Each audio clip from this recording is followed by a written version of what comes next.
दोस्तों जो इस वीडियो को हिंदुस्तान में पूरा ऐसी देखना, सिचुएशन होने के स्किप बाद भी मत करना प्लीज। काम कर रहा है, हिंदुस्तान की प्रगति के लिए लगा हुआ है। उनको मेरा सैल्यूट है।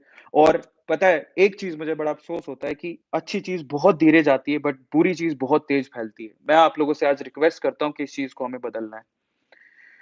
अरविंद अरोड़ा के आज के सेशन में एक भी चीज़ अगर आपको अच्छी लगी हो, तो आप उस पे वीडियो बनाइए, उसको डालिए और उसको बढ़ाइए और सब लोगों को बताइए कि ए2 मोटिवेशन की फैमिली और ए2 मोटिवेशन में क्या बताया और सिखाया जाता है। क्योंकि एक ही मकसद है हमारा, हमारे हिंदुस्तान में हर एक इंसान आगे बढ़े, हमारे हिंदुस्तान में हर एक इंसान अपने आप को लिवरेज करे और कम से कम इस कोरोना की सिचुएशन में साथ आके कोरोना से बाहर निकले, वो बहुत ज़्यादा ज़रूरी है। क्योंकि अंदर एक अब पता नहीं ऐसा फ़ील होने लगा है, एक एक एक नर्वस सा होते जा रहे हैं, अंदर जाते जा रहे हैं, चार दीवारी में बंद हो गए, लॉकडाउन में इतना समय हो गया है, समझ नहीं आ रहा कि इस सिचुएशन में कैसे बाहर निकलेंगे। और इस सिचुएशन से बाहर निकलने का शायद 2 ही तरीके हैं, पहला हम एक-दूसरे की मदद करें और दूसरा वैक्सीनेशन में गवर्नमेंट की मदद करें। क्योंकि मुझे लगता है कि vaccination is the only thing. और ये मैं ही नहीं कह रहा हूँ, ये बहुत सारे लोग कह रहे हैं कि वैक्सीनेशन से ही हम लोग इस सिचुएशन से बाहर निकल सकते हैं। तो अगर आपको जब भी वैक्सीनेशन का मौका मिले, आप गवर्नमेंट का साथ दीजिए और वैक्सीनेशन करवाइए, वैक्सीन लगवाइए। आप डरिए मत, आगे बढ़िए क्योंकि एक-एक लोग जो वैक्सीनेशन करवाएँगे, आप आगे आएँगे, वो अपने आप को क्योर करेंगे, तो शायद कोरोना हमारे देश को छोड़ दे। क्योंकि सेकंड वेव से बाहर निकलना बहुत ज़्यादा ज़रूरी है। और मेरी मेरी रिक्वेस्ट है आपसे, मेरी रिक्वेस्ट है आपसे कि आप अगर कुछ अच्छा नहीं कर सकते, तो प्लीज़ आप कुछ बुरा मत करिए। कुछ बुरा मत करिए।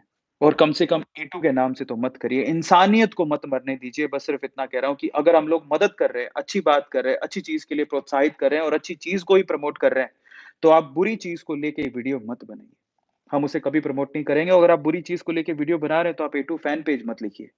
थोड़ी बहुत इंसानियत अपने अंदर रखिए और ये सब काम मत करिए। मेरी हाथ जोड़ के आप लोगों से विनती है। और जाते-जाते मैं उस हर एक कोरोना वॉरियर से जो इस सिचुएशन में हिंदुस्तान की मदद कर रहे हैं, डॉक्टर्स, नर्सेस, पुलिसकर्मी, बैंक कर्मी और जितने भी लोग हैं, जो इस कोरोना के से जंग में हमारी गवर्नमेंट जो कोरोना से जंग में वैक्सीन लगाने वाले, वैक्सीन बनाने वाले जो जो मदद कर रहे हैं, एनजीओज़ जो लोगों की मदद कर रहे हैं, एनजीओज़ को डोनेट करने वाले, जो डोनर्स हैं, जो भी मदद कर रहा है, उनसे उनको मेरा मेरा दिल से शुक्रिया है और मैं उनको सैल्यूट करता हूँ।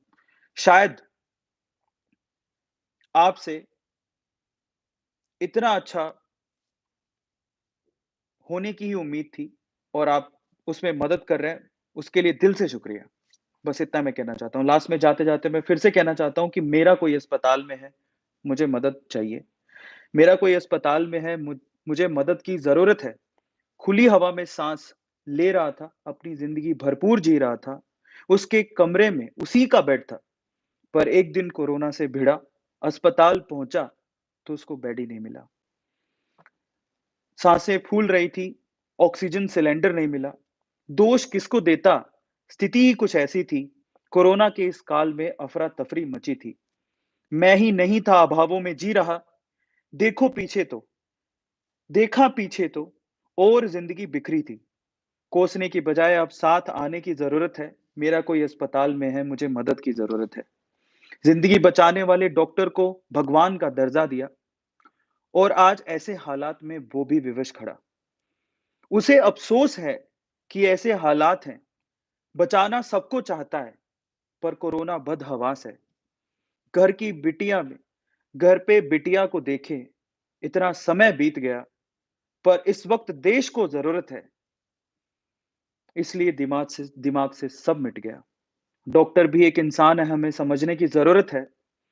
मेरा कोई अस्पताल में है, मुझे मदद की ज़रूरत है, मुझे मदद की ज़रूरत है। बस इसी के साथ आज के सेशन को मैं ख़त्म करना चाहूँगा। डोनेट करो इंडिया, सेव करो इंडिया। हमें इससे बाहर निकलना है। Thank you so much.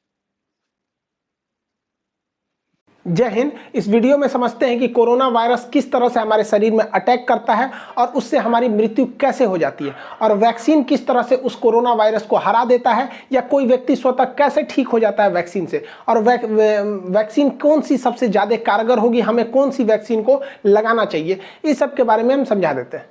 जैसा आप सब जानते हैं कि कोरोना जो है कहीं ना कहीं संपर्क में आने से ही फैलता है किसी इन्फेक्टेड व्यक्ति से, जिसमें सबसे ज़्यादा महत्वपूर्ण होता है ये इसका जो ड्रॉपलेट्स होता है। ये सब आपको पता है, इसीलिए थोड़ा सा 1 मीटर दूरी जो कहा जाता है कि कम से कम गैप बना के रखना चाहिए। देखिए कोरोना जो वायरस है ना, इसके बाहर 2 हिस्से होते हैं।